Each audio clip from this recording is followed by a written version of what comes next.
Did you know that in After Effects you can actually clone a layer with all its effects without precomping? You can do this by creating a new solid and using the Set Channels effect. Set all the channels to reference the layer you want to clone, set the mode to effects and masks, and there you have it. The Set Channels is just simply taking the pixel values from your source layer and mapping them onto this solid, creating a clone of your layer.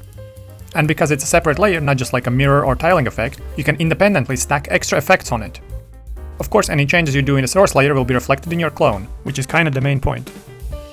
This technique can be very useful when working with effects that have their own 3D space like Element 3D or Particular, or pretty much whenever having to pre-comp a layer will make for a painful workflow because you'll have to bring in cameras, lights, etc. inside that pre-comp, and God forbid your Particular also is referencing a texture layer that some other layer is using it, and if you pre-comp it, things will get unlinked. You've been there, you get the idea.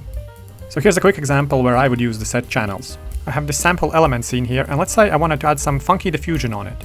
I could really use another copy of element layer to blur it and then comp it on top of the main one. I could, of course, just duplicate the element layer, but then I would have two instances of it, and if I wanted to make a change in element in one of them, I would have to do it twice, which would make for a terrible workflow.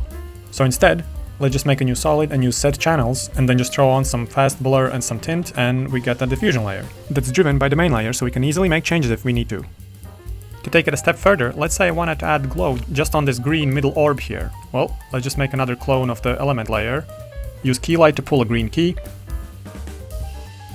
reverse the clip black and white values to remove everything but the green. We have isolated the sphere now, and we can just throw a deep glow on it.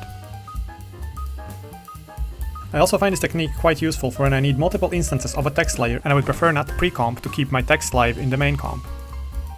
There are some limitations though. For example, Set Channels doesn't see the layer styles unless the layer is a shape or text layer. Here I've added a bevel through layer styles, and you can see that it isn't getting copied on the clone of the solid, but does come through on a text. I don't use this technique every day, but having this hack in the back pocket for when you really don't want to pre-comp and sometimes really save your